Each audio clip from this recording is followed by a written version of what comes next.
நம் தேவனாகிய இயேசு கிறிஸ்துவினால் உங்களுக்கு கிருபையும் சமாதானமும் சந்தோஷமும் உண்டாவதாக. இன்னைக்கு பார்க்கவிருக்கிற வேத பகுதி நீதிமொழிகள் 3வது அதிகாரம் வசனம் 4. Proverbs chapter 3 verse 4. அதனால் தேவனுடைய பார்வையிலும் மனுஷருடைய பார்வையிலும் தயையும் நற்புத்தியும் பெறுவாய்.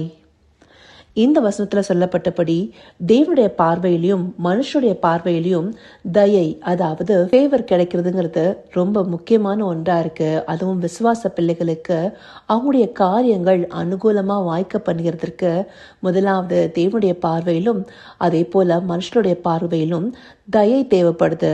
அது மாத்திரம் இல்லாம நற்புத்தியும் தேவைப்படுது, அதாவது அவங்களுக்கான ஒரு நற்பெயர். அந்தபடியாக இருக்கும்போது அவங்க எடுத்து செய்கிற ஒவ்வொரு காரியமுமே ஜெயமாகவே இருக்கும். இப்படியாக தேவனுடைய பார்வையிலும் மனுஷனுடைய பார்வையிலும் தயையும் நற்புத்தியும் பெறுவதற்கு என்ன செய்யணும்? இந்த வசனம் கூட அதனால்னு ஆரம்பிச்சிருக்கு. அப்போ இதற்கு முன்பாக இருக்கிற வசனங்களை பார்க்கும்போது அதுக்கான விடை நமக்கு தெரியும். இதற்கு முன்பாக இருக்கிற 3வது வசனத்துல பார்க்கும்போது, கிருபையும் சத்தியமும் உன்னை விட்டு விலகாதிருப்பதாக, நீ அவைகளை உன் கழுத்திலே பூண்டு அவைகளை உன் இருதயமாகிய பலகையில் எழுதிக்கொள். சாலமோனுக்கு கொடுக்கப்பட்ட முக்கியமான ஆசீர்வாதம் ஞானம். அந்த ஞானத்தை உரைக்கிற விதமாக இந்த நீதிமொழிகளானது வார்த்தைகளை வெளிப்படுத்துது. இந்த ஞானத்தை பற்றி நடக்கும்போது கிருபையும் சத்தியமும் நம்மை விட்டு விலகாதிருப்பதாக சொல்லப்பட்டிருக்கு. கிருபையும் சத்தியமும்னு சொன்னாலே நமக்கு ஆண்டவராகிய இயேசு கிறிஸ்துவே ஞாபகத்துக்கு வருவார் இல்லையா?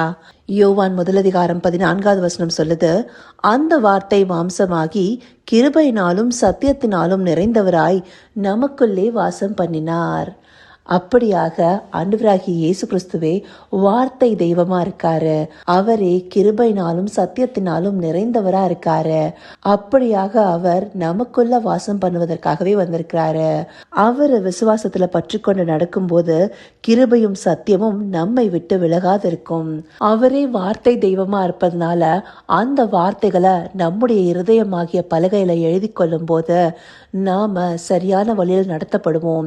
அப்படியாக நடத்தப்படும் போது தேவனுடைய பார்வையிலும் மனுஷனுடைய பார்வையிலும் தயையும் நற்புத்தியும் பெறுகிறவர்களாக இருப்போம். அதையே இந்த வசனங்கள் நமக்கு வெளிப்படுத்தி காண்பிக்குது.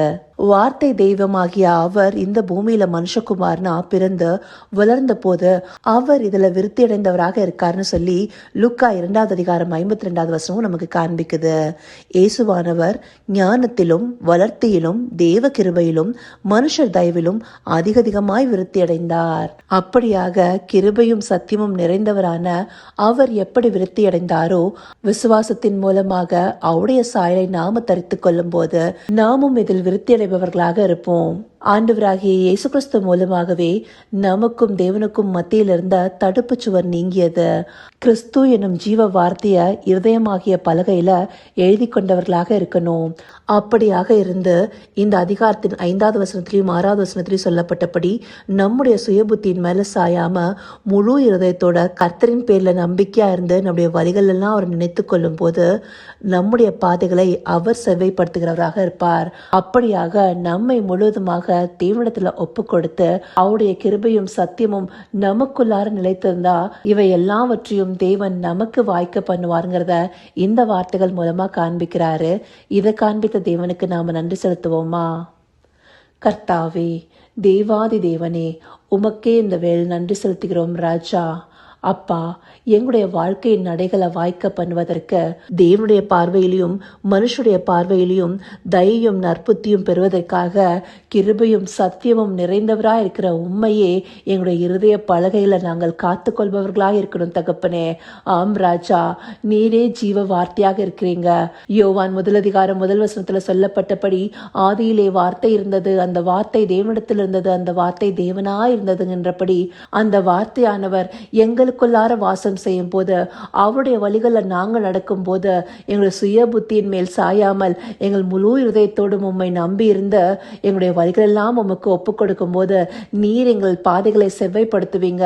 நீர் எங்களுக்கு எல்லா காரியத்தையும் அனுகூலமாய் மாற்றுவீங்கிறத காண்பிச்சிருக்கீங்க தகப்பனே. இதை அறிந்தவர்களாய் உம்மையே முழு இருதயத்தோடு பற்றி கொண்டு உம்முடைய கிருபையும் சத்தியத்தையும் காத்து கொண்டு நடக்கிறவர்களாய் எங்களை மாற்றி அருளுங்க ராஜா. அப்படியே நீங்க எங்களை நடத்த போகிற கிருபைக்காய் நன்றி நன்றி. சகலவித துதி மகிமை கனம் யாவும் ஒருவருக்கே செலுத்துகிறோம். இயேசு கிறிஸ்துவின் மூலமாய் வேண்டிக் கொள்கிறேன் பிதாவே.